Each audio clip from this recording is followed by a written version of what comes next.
sa burkat nga nakasawahing contractor for today video day. Another day, another vlog na naman tayo mga Jay. Maaga nga ako nagising dito. Pagkagising ko nga ay dumiretso na ako sa kusina para maghiwa ng aking lulutuin ngayong umaga. Ang aking pala hiniwa ay patatas kasi magluluto ako ngayon ng corned beef. Yun kasi ang request sa akin ni ate. At ayan na nga mga Jay, numpisahan ko na nga gayating itong patatas. Pagkatapos ko nga magayat ng patatas ay lumabas na ako para makapag-umpisa na ako magluto. By the way, dito pala ako sa may electric magluluto. Nabusan kasi kami ng gas kaya no choice. Mabuti nga may ganito sila ate kasi pag walang gas, dito na lang magluto sa may electric. At ayan na nga, sinalang ko na nga yung corned beef. Hindi pala ako dito naglagay ng mantika kasi ang corned beef na ito is ibang klase kasi mamantika. Habang pala hindi pa luto yung aking corned beef ay nagkape lang muna kami dito ng aking bayaw. Yung medyo tuyo-tuyo na pala yung corned beef is dinagay na namin yung patatas. Hinalo ng aking bayaw at saka mga ilang minuto ayun na nga luto ng pagkatapos kong magluto nitong corned beef ay sinunod ko ng lutuin yung sunny side up na itlog mga Jay.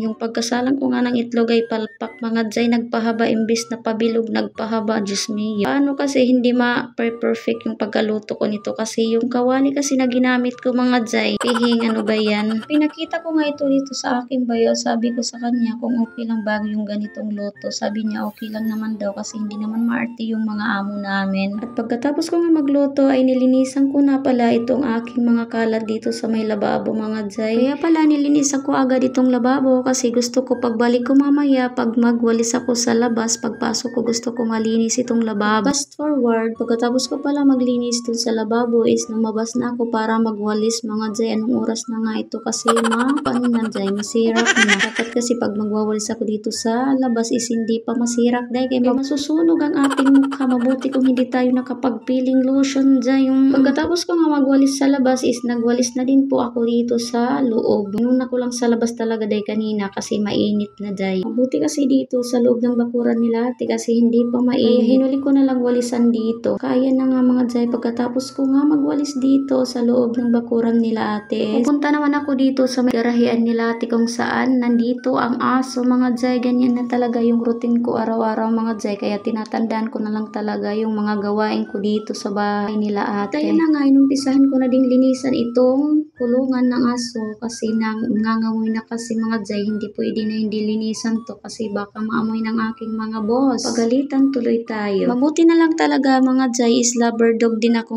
kaya napapamahal na din sa akin ang aso na ito. Kaya naglilinis ako, medyo kinakausap ko mga Jay pag wala akong kausap charis. Nang malinis na nga ang kanyang kulungan mga Jay is naglagay na din ako ng kain para sa alaga kong aso. Charis, alaga talaga, parang sa akin lang. Fast forward mga Jay, bandang alauna na pala ito ng tanghali kaya nagyaya na lang ang aming amo. Sa labas na lang kami kumain kasi hindi kami nakapagluto ng tanghalian dun sa bahay. Paano kasi hindi makakapagluto mga Jay is wala namang lutuin at saka walang maisip din ang aming amo kung ano ba ang lulutuin. Kaya nag-decide siya, sa labas na lang kami kumain dito sa may restaurant Day. Ang pangalan pala ng restaurant na ito is Tableau. First time ko din makakain ng ganitong restaurant mga Jay. In fairness mga Jay, magandang kainan talaga dito Jay. Ang ganda talaga ng restaurant na ito. At parang mahal nga ang mga menu dito mga Jay. Kasi alam mo naman, social ang restaurant na ito. At saka ayun na nga mga Jay, mga ilang minutong paghihintay. Salamat sa Diyos, nakakain na din kami mga Jay.